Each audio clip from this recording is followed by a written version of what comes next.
Donald Trumpi mbështeti fuqimisht Izraelin dhe politikën e tij ekspansioniste në lindjen e mesme, duke marrë vendime që legjitimonin aneksimet dhe zgjerimin territorial të shtetit hebre. Në administratën e tij, Shobaja njohu veprime që më parë ishin konsideruar shkelje të së drejtës ndërkombëtare dhe që forcuan pozitat e Izraelit në rajon. Si e mbështeti Trumpi zgjerimin e Izraelit? Në dhjetor të 2017-s, Trumpi njohu zyrtarisht Jerusalemin si kryeqytet të Izraelit dhe zhvendosi ambasadën amerikane nga Tel Avivi në Jeruzalem. Ky vendim minoi pozicionin palestinez dhe injoroi statusin e diskutueshëm të qytetit, të cilin palestinezët e shohin si kryeqytetin e tyre të ardhshëm. Në mars të 2019-s, Trump u njohu sovranitetin izraelit mbi lartësitë e Golanit, një territori pushtuar nga Izraeli që nga lufta 6 ditore e vitit 1967 dhe aneksuar në mënyrë të njëanshme në vitin 1981. Kjo njohje i dha Izraelit një fitore diplomatike dhe krijoi precedent për aneksime të tjera të mundshme.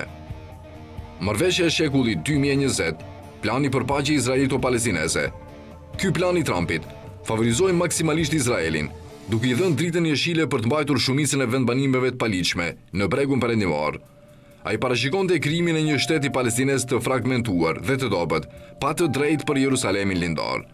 Palestinezët dhe shumë vende arabe e refuzuan planin, duke konsideruar atë si një përpjekje për të legjitimuar pushtimin e Izraelit. Donald Trump ndërmjetësoi marrëveshjet midis Izraelit dhe Emirateve të Bashkuara Arabe, Bahreinit, Sudanit dhe Marokut, e njohur si marrëveshjet abrahamike, duke i hapur rrugë një rajoni ku Izraeli mund të veprojë më lirshëm. Këto marrëveshje nuk ndaluan ndërtimin e vendbanimeve izraelite dhe nuk përfshinin asnjë lëshim të rëndësishëm për palestinezët.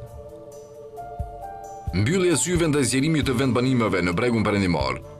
Administrata e Trumpit hoqi qëndrimin e mëparshëm amerikan, duke deklaruar se ndërtimi i vendbanimeve të reja izraelite në bregun perëndimor nuk ishte në kundërshtim me ligjin ndërkombëtar.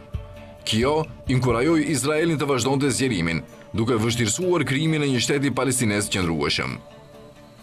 Pasojat e politikës së Trumpit ndaj lindjes së mesme ishin në forma të ndryshme. Ai forcoi pozitat e Izraelit, duke lejuar të vazhdojë politikën e tij ekspansioniste, pa u përballur me pasoja ndërkombëtare. Dobësoi çështjen palestineze, pasi Shobaja u pozicionua hapur në favor të Izraelit dhe refuzoi të mbështeste negociata të balancuara. Thelloi ndarjet brenda botës arabe, ku disa shtete normalizuan marrëdhëniet me Izraelin, ndërsa të tjerat e panë këtë si një tradhti ndaj kauzës palestineze. Në përmbledhje, politika e Trumpit në lindjen e mesme e ndihmoi Izraelin të konsolidojë kontrollin mbi territoret e okupuara dhe e bëri më të vështirë çdo përpjekje për një zgjidhje të drejtë të konfliktit izraelito-palestinez.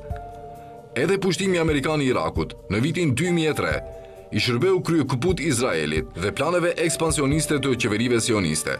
Edhe presidenti George Bush i shërbeu mirë Izraelit. Në mas të 2003-s, Shobaja, në udhëheqjen e presidentit George Bush, nisi një fushatë ushtarake për të rrëzuar regjimin e Saddam Huseinit, duke përdorur arsye të tilla si armët e shkatrimit në mas, që nuk u gjetën kurrë, dhe lidhjet e pretenduara me grupe terroriste, përfshirë Al-Qaedën, që në fakt rezultuan të rreshme. Pushtimi çoi në rrëzimin e regjimit të Saddam Huseinit, por gjithashtu krijoi një vakum pushteti që shpërtheu në një krizë të thellë të sigurisë dhe kaos në Irak. Kjo sepse Izraeli dhe regjimi i Saddam Huseinit kishin një histori të tensionuar, pasi Saddam Huseini ishte një kritik i zëshëm i Izraelit dhe mbështeste grupet si Hamasi në territoret palestineze. Pas rrëzimit të Saddam Huseinit, Iraku u dobësua dhe shkatrimi i potencialit të tij ushtarak bëri që Izraeli të ndjehej më i sigurt në lidhje me kërcënimet rajonale.